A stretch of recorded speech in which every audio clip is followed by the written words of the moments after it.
भक्तजनों, माताओं, बहनों, सादर जय श्री कृष्ण। हमारे YouTube चैनल में आप सभी का बहुत बहुत स्वागत है।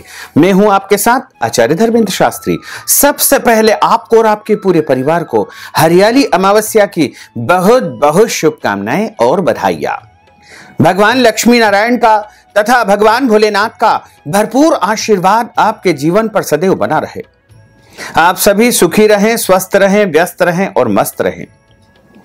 प्रत्येक वर्ष में 12 अमावस्या आती है। कृष्ण पक्ष की जो अंतिम तिथि होती है उसे अमावस्या कहा जाता है। वैसे तो सभी अमावस्याएं अपने आप में महत्वपूर्ण होती है, लेकिन श्रावण माह में कृष्ण पक्ष में जो अमावस्या आती है उसे हरियाली अमावस्या के रूप में मनाया जाता है तथा इसे बड़ी अमावस्या माना जाता है। इस दिन पितृ कर्म भी संपन्न किया जाता है। इसके अलावा पितृदोष शांति के उपाय भी किए जाते हैं। पितरों की प्रसन्नता के लिए पिंडदान किए जाते हैं, तर्पण किया जाता है, ब्राह्मण भोजन करवाया जाता है। इसके अलावा इस दिन धूप ध्यान आदि कर्म पितरों की शांति के लिए किए जाते हैं। इस बार हरियाली अमावस्या का जो महापर्व है वो 8 अगस्त 2021 को है। 7 अगस्त को शाम को 7:11 से अमावस्या तिथि प्रारंभ हो जाएगी, जो कि 8 अगस्त को शाम 7:20 तक अमावस्या तिथि रहेगी। तो मध्याह्न व्यापिनी तथा सूर्योदय व्यापिनी अमावस्या तिथि 8 अगस्त 2021 रविवार को है। और इस दिन सबसे खास बात यह है कि पुष्य नक्षत्र रहेगा, यानी रवि पुष्य योग में इस बार हरियाली अमावस्या का महापर्व आ रहा है।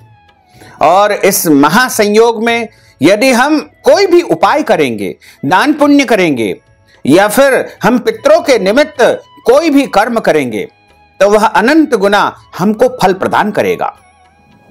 8 अगस्त 2021 को आप प्रातः जल्दी उठे। जल्दी उठने के बाद नित्य कर्म से निवृत्त होकर के तीर्थ जल में जाकर के स्नान करें। पवित्र नदियां जैसे श्री गंगा जी, श्री यमुना जी, श्री नर्मदा जी या गोदावरी नदी या फिर अन्य कोई भी पवित्र जल में जाकर के स्नान करें।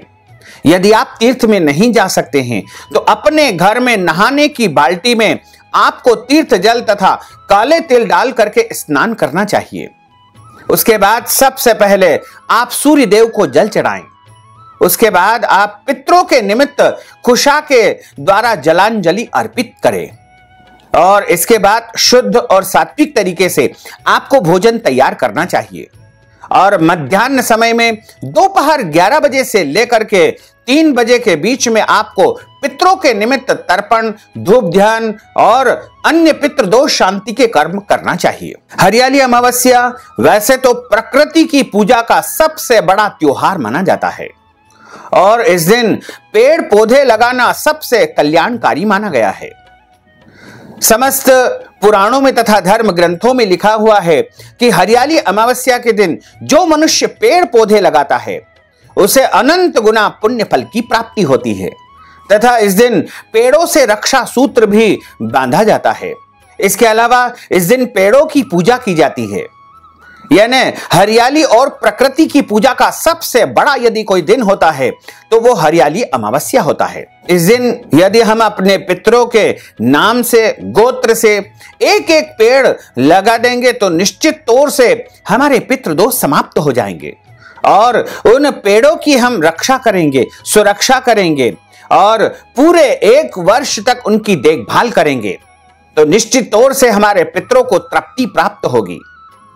इसके साथ ही हम यदि पीपल का पेड़ हरियाली अमावस्या के दिन करते हैं तो हमारे घर में धन धान्य की प्राप्ति होगी। और यदि हम बिल्व वृक्ष का, बिल्व पत्र का पेड़ लगाएंगे तो हमारे घर में भोले बाबा की अपार कृपा होगी। और यदि हम इस दिन वट वृक्ष का पेड़ कहीं पर भी रोपित कर देंगे तो ब्रह्मा विष्णु महेश की विशेष कृपा होगी।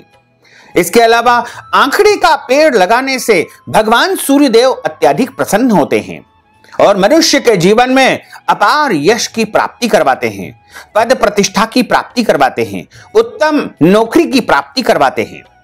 इसके अलावा पलाश, जिसे खांकरा भी कहा जाता है, यदि पलाश का वृक्ष, पलाश का पेड़ हम हरियाली अमावस्या के दिन लगाएंगे तो हमारे कुंडली में यदि कोई भी चंद्र दोष है तो वो समाप्त हो जाएगा। और चंद्रमा की अपार कृपा हमारे जीवन पर हमेशा हमेशा के लिए बनी रहेगी। इसी प्रकार यदि हम खीर का जो पेड़ होता है वह यदि हरियाली अमावस्या के दिन लगा देंगे तो हमारा मंगल दोष समाप्त हो जाएगा और हमारी कुंडली में किसी भी प्रकार का कोई मंगल से संबंधित पीड़ाएं हैं तो वो भी समाप्त हो जाएगी। इसी प्रकार यदि आदि झाड़ा जिसे अपामार्ग कहा जाता है, अपामार्ग यदि हम हरियाली अमावस्या के दिन कहीं पर भी रोपित करेंगे तो हमारी कुंडली में बुध से संबंधित दोष समाप्त हो जाएंगे और बुध ग्रह की हमारे जीवन पर अपार कृपा बनी रहेगी। इसी प्रकार पीपल का वृक्ष लगाने से देवगुरु बृहस्पति अत्यधिक प्रसन्न होते हैं। इसके अलावा माता महालक्ष्मी भी पीपल के वृक्ष को रोपित करने से अत्यधिक प्रसन्न होती है। वैसे तो पीपल का वृक्ष लगाने से सारे देवी देवता प्रसन्न हो जाते हैं, लेकिन विशेष करके बृहस्पति देव का वृक्ष पीपल माना जाता है। तो देव गुरु की प्रसन्नता के लिए पीपल का वृक्ष हरियाली अमावस्या के दिन लगाना चाहिए। इसी प्रकार यदि हम गूलर का वृक्ष कहीं पर भी हरियाली अमावस्या के दिन लगा देंगे तो शुक्र ग्रह की अपार कृपा होगी और हमारे जीवन में यश आएगा, वैभव आएगा, धन धान्य आएगा और सभी प्रकार की भौतिक सुख सुविधाएं हमको प्राप्त होती रहेगी। यदि हम शमी का वृक्ष हरियाली अमावस्या के दिन लगाते हैं तो भगवान शनिदेव की अपार कृपा हमारे जीवन पर बरसेगी। यदि आपके ऊपर 7.5 शनि चल रहा है या अड़ैया शनि चल रहा है तो आप शमी का वृक्ष जरूर लगाएं और शमी के वृक्ष की पूजा भी करें। इसी प्रकार यदि हम राहु की कृपा को प्राप्त करना चाहते हैं तो हमें दूर्वा लगानी चाहिए।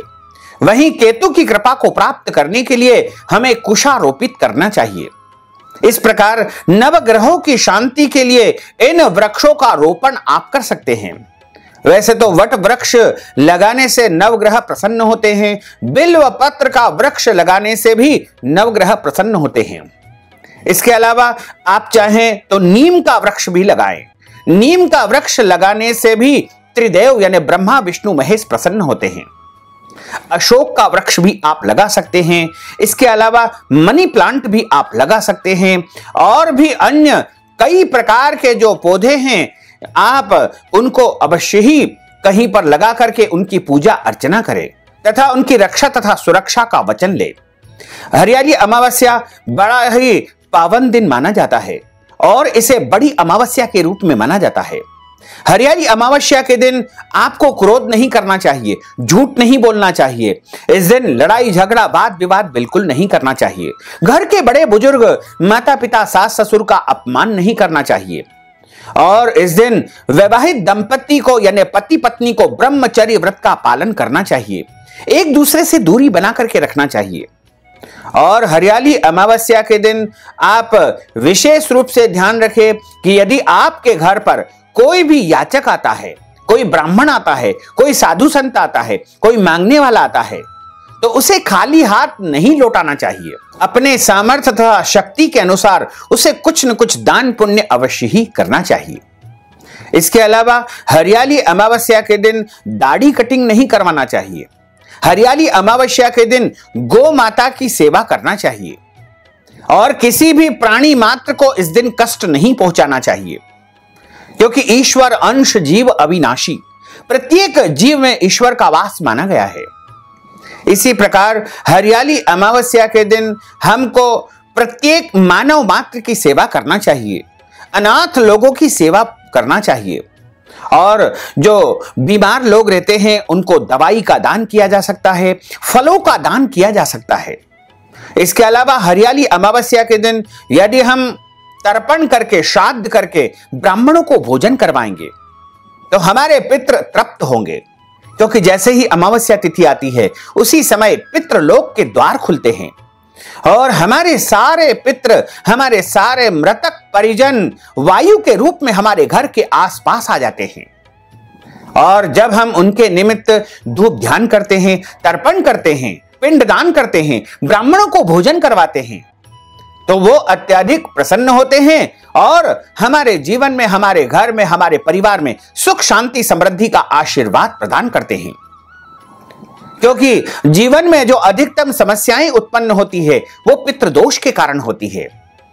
यदि आपके घर परिवार में पितृदोष है तो आपको पढ़ाई में बहुत ज्यादा रुकावट आएगी, आपके मन में अस्थिरता रहेगी और आपका मन किसी भी कार्य में नहीं लगेगा। आपके घर परिवार में बहुत ज्यादा रोग की स्थिति निर्मित हो सकती है। आपके घर में गरीबी का आगमन शुरू हो जाता है। आपके घर में दरिद्रता आने लगती है तथा घर परिवार के सदस्यों के बीच में क्लेश होता है, लड़ाई झगड़ा होता है, पति पत्नी के बीच में मतभेद की स्थिति उत्पन्न हो जाती है। इसी प्रकार घर में कुंवारे लड़के या लड़कियां होती है, उनके विवाह में बाधाएं उत्पन्न होती है, संतान प्राप्ति में रुकावट पैदा होती है। इसके अलावा आपके घर में कई प्रकार की समस्याएं उत्पन्न होने लगती है। पति पत्नी के बीच में विच्छेद की स्थिति या तलाक की स्थिति भी पितृदोष के कारण निर्मित होने लगती है। पितृदोष के कारण कर्ज की स्थिति उत्पन्न हो जाती है, कार्यक्षेत्र में उन्नति तथा प्रगति नहीं होती है और जीवन में समस्याओं का अंबार बढ़ने ही लगता है। जैसे जैसे पितृदोष बढ़ता जाता है वैसे वैसे हमारे घर परिवार में समस्याएं बढ़ती जाती है। तो यदि आप पितृदोष से मुक्ति प्राप्त करना चाहते हैं तो आपको अमावस्या के दिन एक सरल उपाय जरूर करना चाहिए। आप जब भोजन तैयार कर ले तो एक बिना नमक की रोटी तैयार करें और उस बिना नमक की रोटी को ठंडी कर लेवे और उसका चूरा बना लेवे तथा उसमें गुड़ और घी आपको मिला लेना चाहिए। और आपके घर में जहां पर जल रखने का स्थान है, जिसे पानी की पंडेरी कहा जाता है, आजकल तो वैसे पानी की पंडेरी या पानी का मटका नहीं होता है, उसकी जगह जल रखने का अन्य पात्र या अन्य फिल्टर इत्यादि होते हैं। उसके समीप आप अच्छी प्रकार से भूमि को पोछा लगा लेवे। यदि कच्ची भूमि है तो उस पर गोबर से आपको लीप देना चाहिए और कंडे की अग्नि तैयार करके जला करके अच्छी प्रकार से एक कवेलू के ऊपर या हवन पात्र में अग्नि को स्थापित कर देवे। फिर आपने जो बिना नमक की रोटी तथा गुड़ और घी का चूर्ण तैयार किया है, उसकी 5 आहुति अग्नि के ऊपर यह मंत्र बोलते हुए आपको देनी चाहिए। पहली आहुति जब आप देते हैं, ओम प्राणाय स्वाहा, ओम अपानाय स्वाहा, ओम समानाय स्वाहा, ओम उदानाय स्वाहा, ओम अपानाय स्वाहा। इस प्रकार 5 बार आपको बोलना चाहिए। ओम प्राणाय स्वाहा, ओम अपानाय स्वाहा, ओम व्यानाय स्वाहा, ओम समानाय स्वाहा, ओम उदानाय स्वाहा। यह बोलते हुए आपको गुड़ और घी के चूर्ण की आहुति अग्नि के ऊपर प्रदान करनी चाहिए और उसके बाद अग्नि के आसपास जल आपको घुमा देना चाहिए। ऐसा करने से आपके पितरों को तृप्ति प्राप्त होगी, क्योंकि पितृ लोग भोजन स्वयं ग्रहण नहीं करते हैं, वो अग्नि के मुख से जो धुआं निकलता है उसको ग्रहण करके तृप्त होते हैं, या फिर ब्राह्मणों को आप जो भोजन करवाते हैं उनके माध्यम से भी आपके पितृ लोग तृप्त होकर के भोजन को स्वीकार करते हैं। तो आपके पितृ जब तृप्त होंगे तो आपके घर परिवार के पितृ दोष समाप्त हो जाएंगे। इसके अलावा यदि आप शुद्ध जल लेकर के उसमें गंगा जल डालेंगे तथा उसमें कच्चा दूध डालेंगे, शक्कर डालेंगे और यह दूध, जल, शक्कर और गंगा जल का जो मिश्रण है उसको यदि आप पीपल वृक्ष में चढ़ा देंगे तो भी आपके पितृदोष समाप्त हो जाएंगे। इसके अलावा पितरों की तृप्ति के लिए, पितरों की प्रसन्नता के लिए हरियाली अमावस्या के दिन गौ माता को घास खिलाना चाहिए, गौ माता को रोटी खिलाना चाहिए, गौ माता को गुड़ और काले तिल खिलाना चाहिए और यदि संभव हो तो कुत्ते को भी रोटी खिला दे, कौवे को भी रोटी खिला दे, मछलियों को भी आटे की गोलियां चुगा दे और चींटियों को आटा और शक्कर भी आपको डाल देना चाहिए। इसके अलावा आप जो भी जीव, जो भी प्राणी इस संसार में निवास करते हैं, जैसे पक्षियों को आप दाना डाल सकते हैं और अन्य जो भी पशु पक्षी है उनकी तृप्ति के लिए आपको अमावस्या के दिन कुछ न कुछ कर्म अवश्य करना चाहिए, क्योंकि अमावस्या के दिन जो भी कर्म हम करेंगे वो सीधा सीधा हमारे पितरों को प्राप्त हो जाएगा।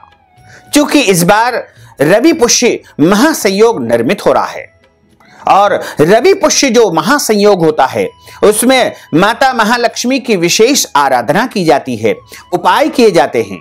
तो यदि आप माता महालक्ष्मी की प्रसन्नता चाहते हैं तो आपको रवि पुष्य महासंयोग में चावल को पीले कपड़े में बांध करके और अपनी तिजोरी में स्थापित कर देना चाहिए तथा इन पीले चावल को अगले दिन सुबह अपने घर में, अपने दुकान में, अपने व्यवसायिक स्थल में, अपने ऑफिस में छिड़क देना चाहिए और उसके बाद शाम के समय इनको झाड़ू से बुहार करके और अच्छी प्रकार से साफ करके इकट्ठा करके आपको जलाशय में, कुआं, बावड़ी, तालाब, समुद्र इत्यादि में बहा देना चाहिए। ऐसा करने से माता महालक्ष्मी प्रसन्न होगी तथा आपके घर में पैसों की, रुपयों की कोई कमी नहीं आएगी। यदि आप रवि पुष्य योग में माता महालक्ष्मी का ओम महालक्ष्मी नमः या फिर कोई भी मंत्र जाप करेंगे, सिद्धि साधना करेंगे, उपाय करेंगे तो निश्चित तौर से आपकी वह कामना पूरी हो जाएगी। और यदि आप नए प्रतिष्ठान का शुभारंभ करना चाहते हैं या फिर नए घर में प्रवेश करना चाहते हैं या कोई भी नया कार्य यदि आप शुरू करना चाहते हैं तो रवि पुष्य एक प्रकार का दुर्लभ संयोग है और यह संयोग श्रावण माह में बन रहा है तो भोले बाबा की कृपा तो बनी रहेगी। इसके अलावा चूंकि रविवार का दिन सूर्य भगवान का वार होता है और सूर्य भगवान नवग्रहों के राजा होते हैं तथा पुष्य नक्षत्र जो कि 27 नक्षत्रों में नक्षत्र राज माना गया है, 8वें क्रमांक का नक्षत्र पुष्य नक्षत्र होता है और पुष्य का अर्थ होता है पोषण करना, पालन करना। तो जो भी कर्म हम पुष्य नक्षत्र के दौरान करते हैं उनसे हमारा जीवन पोषित होता है, पालित होता है और हमारे घर परिवार में किसी भी प्रकार की कोई कमी नहीं आती है। पुष्य नक्षत्र रविवार के दिन जब आता है तो ऐसे में रवि पुष्य महासंयोग निर्मित होता है। इस शुभ संयोग में आप नया वाहन खरीदेंगे तो आपको पितरों की कृपा मिलेगी, भोले बाबा की कृपा मिलेगी, सूर्य भगवान की कृपा मिलेगी और पुष्य नक्षत्र के अधिष्ठाता देवता शनिदेव तथा भगवान देवगुरु बृहस्पति की भी आपको कृपा प्राप्त होगी। क्योंकि यह नक्षत्र सबसे बड़ा नक्षत्र माना गया है, इसमें विवाह को छोड़ करके अन्य सारे शुभ कार्य संपादित किए जा सकते हैं। और इस बार हरियाली अमावस्या के दिन रवि पुष्य का महासंयोग निर्मित हो रहा है और इस महासंयोग में आपको उपाय करना चाहिए, दान पुण्य करना चाहिए, पितरों के निमित्त कर्म करना चाहिए। तो यदि आप अपने पितरों के निमित्त कोई भी कर्म करना चाहते हैं जैसे तर्पण, पिंडदान, श्राद्ध, ब्राह्मण भोजन इत्यादि कोई भी कर्म करना चाहते हैं तो आप अपना नाम तथा गोत्र बता करके हमारे माध्यम से भी आप पितरों के निमित्त पितृदोष शांति आदि कर्म संपन्न करवा सकते हैं। इस हेतु आप नगद राशि हमारे पेटीएम के माध्यम से, गूगल पे के माध्यम से, फोन पे के माध्यम से या अकाउंट नंबर के माध्यम से भेज करके हरियाली अमावस्या का पूरा पुण्य लाभ प्राप्त कर सकते हैं। साथ ही आपसे अनुरोध है कि हमारे इस ज्ञानवर्धक वीडियो को अधिक से अधिक लोगों को शेयर करिएगा, लाइक करिएगा, कमेंट करिएगा और यदि अभी तक आपने सब्सक्राइब नहीं किया तो अभी और इसी समय सब्सक्राइब अवश्य कर लीजिए। आपको और आपके पूरे परिवार को सादर जय श्री कृष्ण, सादर धन्यवाद।